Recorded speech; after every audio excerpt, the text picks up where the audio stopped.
Hello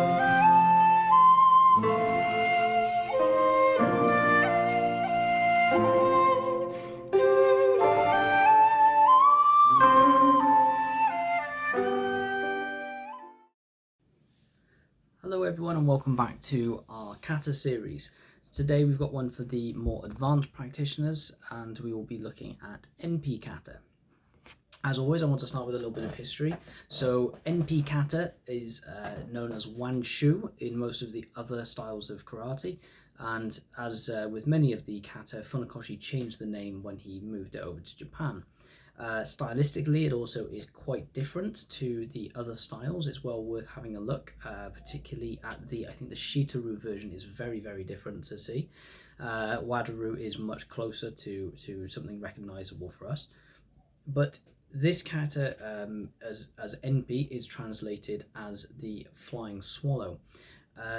The result is that you should be looking at tapping into a sense of energy that resembles that of a flying swallow. If you've ever watched a swallow in flight, they typically move very fast. They move very gracefully, but they can also change direction like that, just drop of a hat and bang, off they go. So this is something that is very noticeable. If you watch through the kata, you have lots of changes of height, lots of changes of direction, some quick movements and some sort of flowing, graceful movements, which you'll notice in the agizuki, the rising punch. And we also have a lot of sort of pause, rotations, and then some what will be, from a bunkai point of view, up close and very up close and personal. We also have a wonderful jump in this kata, which is probably one of the easier jumps to perform.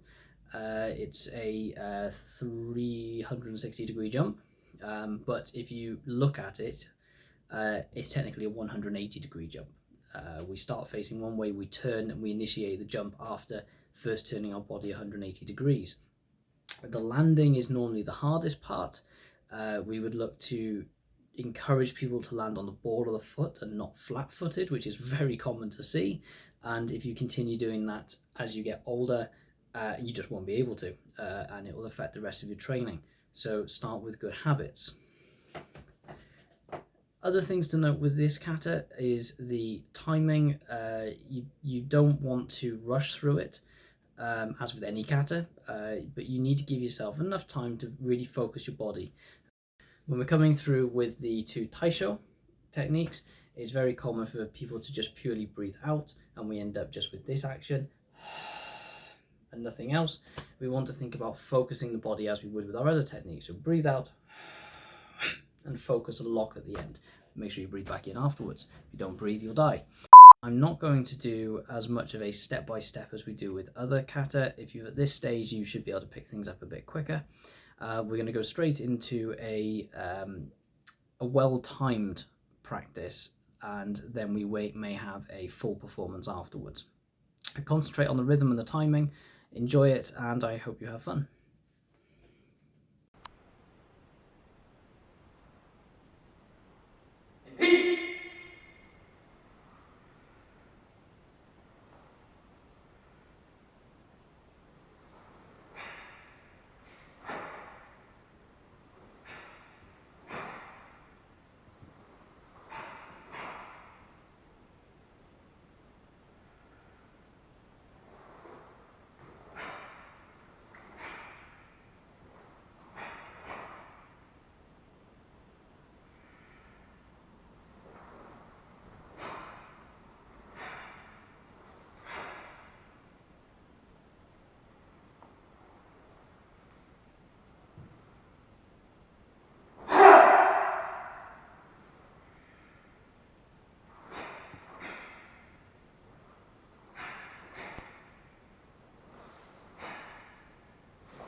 One thing I also want you to think about with Enpi Kata when you see this performance is there are some subtleties that we do in our organisation that may seem very different to the more commonly accepted variations that you'll see online.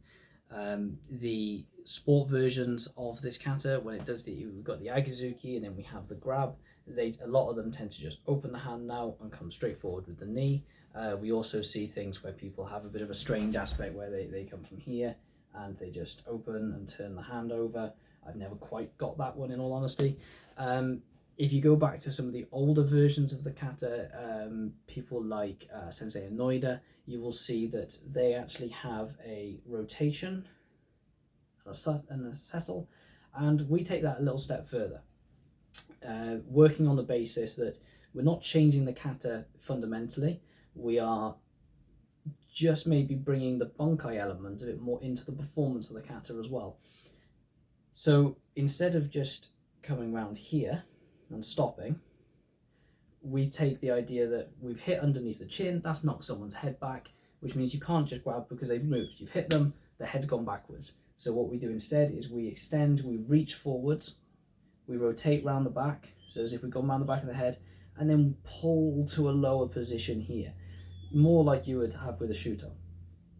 The reason being is that if you're taking control of someone's head, you need to hold them close. If you hold them out here, they can pull away. If you hold them back, you've got a nice strength position, you're using the entirety of your body, you're not relying on just the strength of your arm, which in my case is not much. I've got to rely on this technical position down here. So we come up, rotate round, and pull down. Ideally, and I'm going to try and do this in camera while standing, is we also look to rotate our hips. I've got my left leg forwards here, we look to rotate through and pull, and then settle into a gaku position as well, so that we are using this position so we are ready to drive the knee forwards. I hope that makes sense. Other than that, the only small difference that you may find is after we've come through the taisho at the end and then we step forwards with the next ones, there's a couple of variations. Some people do a half step, left foot moving first, left foot, right foot, and in. We actually continue with, we step up with the right leg and just step forward with the right leg again. It does change the alignment slightly, but it's typically accepted in most places as well. And you will see both variations over this kata's history. Hopefully that's been of interest to you, and as always, I hope to see you on the next one, and carry on practicing.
Ah!